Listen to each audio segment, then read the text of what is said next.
My name is Eric, and I'm on the RedCondor Collective media team. And a big part of my personal role is using communication to make sure that people understand what is going on in Colombia.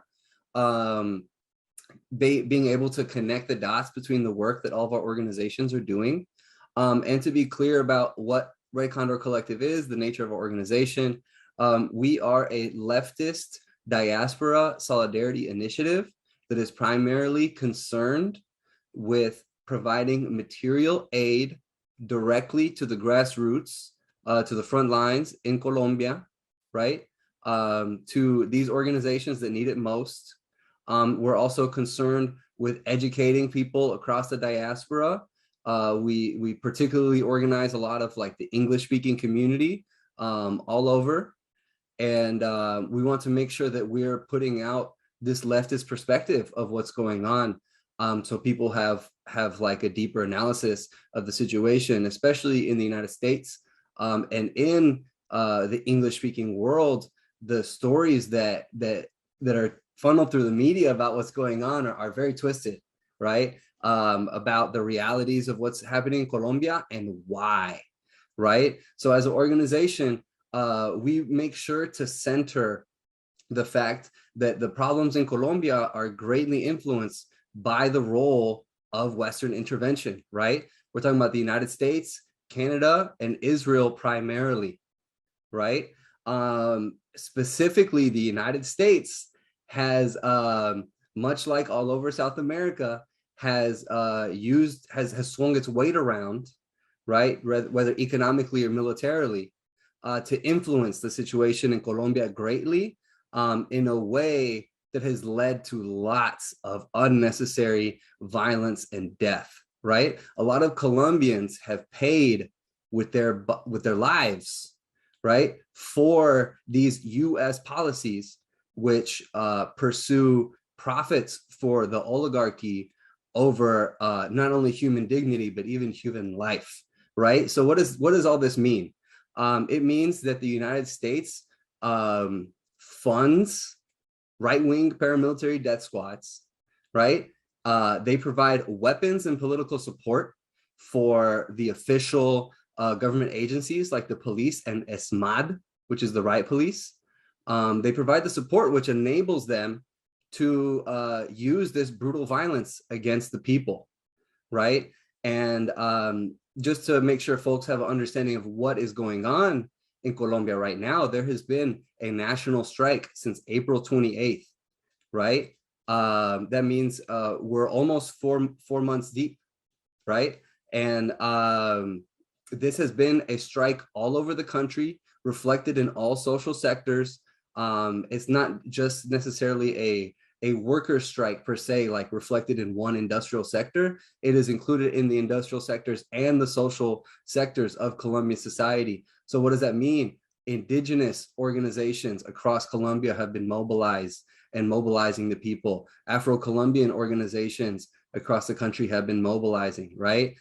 Students, of course, all the trade unions, right? So this has been a full-scale mobilization of people's movements in Colombia since April 28th to struggle every day, originally against a proposed tax reform, la reforma tributaria, and a retirement reform. But more generally speaking, this strike has been essentially the people reacting to the last straw of decades and decades and generations of violent repression, right? You spoke before about the falsos positivos scandal, right? And there are 6,402 dead during the falsos positivos scandal, right? And then more recently, during the scope of the paro nacional, there has been over 100 confirmed dead, right? I believe the number that you mentioned of over 40 confirmed, those are deaths that were confirmed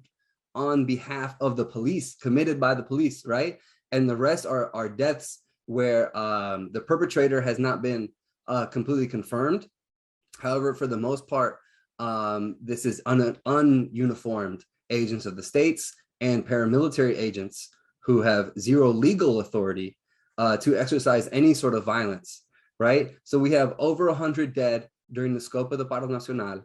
We have over 200 confirmed disappearances, right? We have thousands of unlawful detentions and arrests, thousands of incidents of police brutality, right? And of course, dozens of incidents of sexual violence perpetrated by the Colombian military and the police and ESMAD, all of which have the support of the US government, right? So what we're seeing is an extremely unequal situation, an extremely violent situation, and a people who have been rising up in the face of this overwhelming violence and repression to confidently say, ya basta, right? To say, that's enough, no more, we're not having it, it's over, right? This old Colombia is behind us. We're building a new Colombia, right?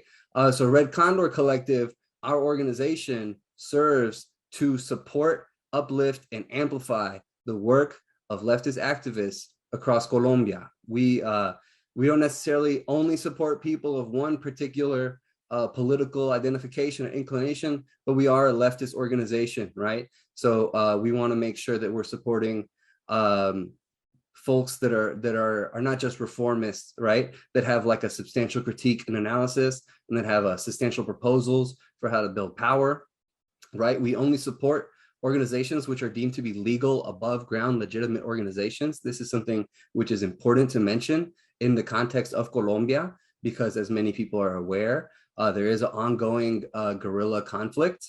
And anytime you support the left in Colombia, you get accused of supporting the guerrilla, right? It's a sort of taboo that we have in our culture, in our people. And anytime that you support the left, you come out as a socialist or a communist, you're going to be associated with the guerrilla. So it's important to clarify that our organization only supports legitimate, above ground, legal organizations, right? And during the course of the Paro Nacional, we've been able to raise over 60,000 US dollars, which has gone to the ground in Colombia, supporting people like the medical brigades, like the olla comunitaria, the community food pot, right? Supporting journalists and media organizations, right? Supporting organizations like Congreso de los Pueblos, Buenaventura Resiste, the CRIC, which is an indigenous organization, which has been providing a lot of infrastructure around the protests with the Minga and the Guardia Indígena, the Indigenous Guard, right? So our organization is concerned with supporting these folks, supporting these organizations with the broader goal of pushing for a better Colombia, a better Latino America, right? A more unified and educated diaspora, and a country where people can live with dignity and peace, right? And have better outcomes for their family without having to face massive police repression just because of you're fighting for a better world, right? A lot of folks in the States don't have the biggest understanding of the deep relationship between our two countries, right? The United States and Colombia are very much intertwined, have been for a very long time. It's very important for folks to look into Plan Colombia and Plan Lazo to understand kind of a foundation for a lot of what we see today of our relations between Colombia and the United States. The Clinton administration was a big part of supporting the militarization of the Colombian police, particularly during Plan Colombia.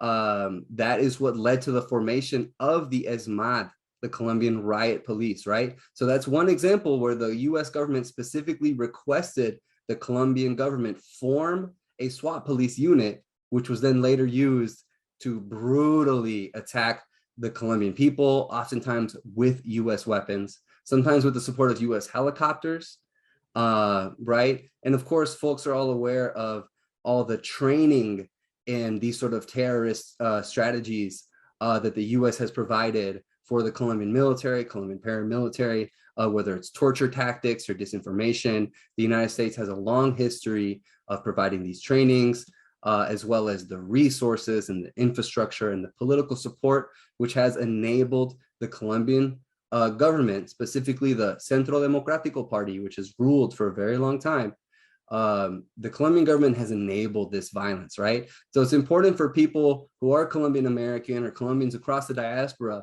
to stand up for their motherlands, to stand up for their communities, for their people, for all of Latino America, right? And to stand united, because I do believe that we are on the cusp of a moment across the entire continent where we're going to go ahead and push it to the left.